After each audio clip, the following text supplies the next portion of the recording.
नमस्कार, मैं मनु पवार। स्वागत है आपका मेरे YouTube चैनल पर। कोरोना वायरस महामारी के काल में आज देश भले ही वैक्सीन की किल्लत से जूझ रहा हो, लेकिन पहाड़ों में एक समय था जब बिना वैक्सीन लगाए बाहर से आने वाले किसी को भी घुसने नहीं दिया जाता था। मतलब बिना टीका लगाए नो एंट्री, खासकर तीर्थ यात्रियों को।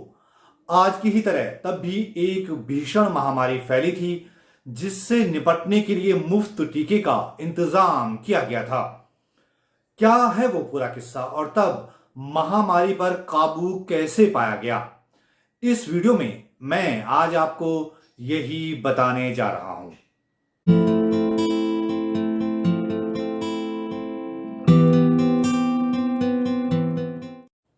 दोस्तों, मैंने पिछले वीडियो में भी आपको वो किस्सा बताया था कि 1918 में पूरी दुनिया की तरह उत्तराखंड के पहाड़ों में भी स्पेनिश फ्लू या इन्फ्लुएंजा नाम की भीषण महामारी फैली थी। हमारे पहाड़ों में हैजा भी फैला था। तब पहाड़ में हजारों लोग मारे गए थे।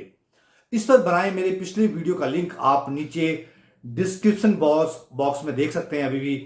लेकिन आज जो किस्सा मैं आपको बताने जा रहा हूं वो उसी महामारी के काफी समय बाद का है। उस महामारी की दहशत कई साल तक रही। फिर हुआ ये कि तब की सरकार ने आज के उत्तराखंड में चार धाम यात्रा पर आने वाले लोगों के लिए टीकाकरण अनिवार्य कर दिया था। और ये नियम आजाद भारत की पहली सरकार ने भी जारी रखा। इसका जिक्र इतिहास की किताबों में भी मिलता है। ये किस्सा मैं आपको सबसे बड़े घुमक्कड़ और प्रकांड विद्वान राहुल सांकृत्यायन की किताब के हवाले से बता रहा हूं। राहुल सांकृत्यायन को भारतीय यात्रा साहित्य का पितामह भी कहा जाता है। उन्हें महापंडित यानी ग्रेट स्कॉलर की उपाधि से भी नवाजा गया था। उन पर भारत सरकार ने डाक टिकट भी जारी किया था। वो 36 भाषाओं के जानकार थे। पूरे 45 साल तक वो दुनिया में घूमे और हिमालय उनकी पसंदीदा जगह रही है। वो मूल रूप से यूपी के आजमगढ़ के थे, लेकिन मसूरी में भी वो कई साल रहे। यहाँ उनका घर भी है जिसकी तस्वीर आप देख रहे हैं। पहाड़ों में तब बाहर से आने वाले लोगों के लिए टीका क्यों अनिवार्य किया गया था, इसका जिक्र राहुल सांकृत्यायन ने अपनी बद्री केदार यात्रा का उल्लेख करते हुए लिखा है। राहुल सांकृत्यायन पहली बार 1910 में और दूसरी बार 1951 में बद्री केदार की यात्रा पर आए थे। दूसरी बार वो हिमालय परिचय नाम की किताब के लिए अध्ययन करने और सामग्री जुटाने के लिए हिमालय की यात्रा पर निकले थे। राहुल सांकृत्यायन ने अपनी बद्री केदार यात्रा 2 मई 1951 को मसूरी से शुरू की थी। तब बद्रीनाथ जाने के लिए ऋषिकेश से कीर्तिनगर तक बस जाती थी। कीर्तिनगर से श्रीनगर का फासला करीब 5 किलोमीटर का है और इन दिनों उसे पैदल ही नापना पड़ता था।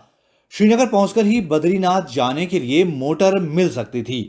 राहुल सांकृत्यायन कीर्तिनगर में बस से उतरे और अन्य लोगों की तरह पैदल श्रीनगर की ओर बढ़े। लेकिन श्रीनगर के एंट्री पर कमलेश्वर मंदिर के पास राहुल सांकृत्यायन समेत सभी यात्रियों को रोक दिया गया।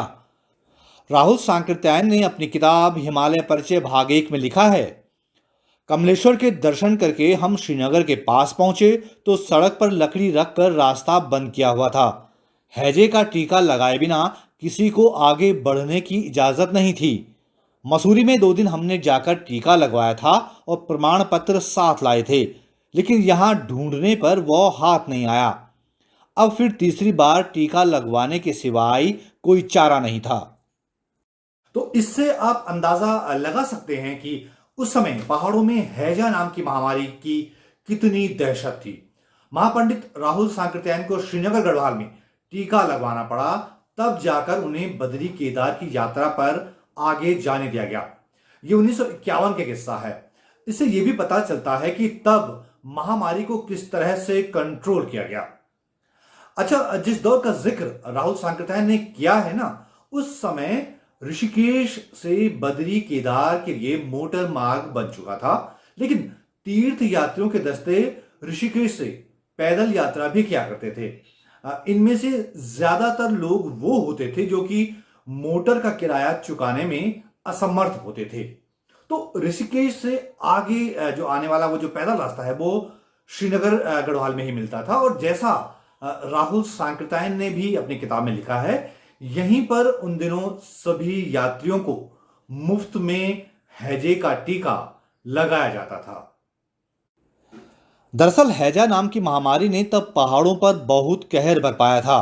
पहाड़ों में हैजा कैसे फैला, इसका जिक्र राहुल सांकृत्यायन ने अपनी इसी किताब में किया है। राहुल सांकृत्यायन ने लिखा है, चेचक की कमी गढ़वाल में हैजा पूरी करती है, जिसमें मैदान में आने वाले तीर्थ यात्री भी सहायक बनते हैं। 1921 में 5,512 आदमी हैजा से मरे थे। अब तो सरकार की ओर से हैजे की रोकथाम के लिए बहुत ध्यान दिया जाता है। यात्रा के समय स्थान स्थान पर मुफ्त इंजेक्शन देने का इंतजाम रहता है और टीका लिए बिना यात्री आगे बढ़ने नहीं पाते। तो तब महामारी से लड़ने के लिए टीके को लेकर सरकारी स्तर पर इस कदर सख्ती थी। हर तीर्थ यात्री को टीका लगाना अनिवार्य कर दिया गया था। राहुल सांकृत्यायन ने तो ये 1951 का किस्सा लिखा है, जब वो दूसरी बार बद्री केदार की यात्रा पर जा रहे थे। हैजा दरअसल उससे कई साल पहले फैला था और तब ब्रिटिश भारत के प्रशासन ने मुफ्त वैक्सीन की व्यवस्था की थी और उसे अनिवार्य कर दिया था, और आजाद भारत की पहली सरकार ने भी उसे जारी रखा। तो हम कामना करते हैं कि कोरोना महामारी का टीका भी हर भारतवासी को मिल जाए, ताकि जल्द से जल्द हम अपनी सामान्य जिंदगी में वापस लौट पाए। तो दोस्तों, इतिहास के पन्नों से इस किस्से में आज इतना ही। मुझे उम्मीद है कि आपको ये वीडियो पसंद आया होगा। अगर पसंद आया हो तो वीडियो को लाइक कर सकते हैं, शेयर कर सकते हैं, नीचे कमेंट बॉक्स है उसमें कमेंट कर सकते हैं, और ऐसे ही दिलचस्प किस्से और जानना सुनना चाहते हैं अगर आप, तो मुझसे जुड़िएगा। आपको करना सिर्फ ये है कि मेरे YouTube चैनल को सब्सक्राइब करना है, और सब्सक्राइब ऑप्शन के बगल में जो बेल आइकन है यानी घंटी वाला आइकन है जो दिख रहा होगा आपको, उसको दबाना है। उस पर क्लिक करेंगे तो आपसे मेरा कोई भी नया वीडियो मिस नहीं होगा। तो दोस्तों, ये वीडियो देखने के लिए आपका बहुत बहुत शुक्रिया, और मिलते हैं जल्द एक नए वीडियो के साथ।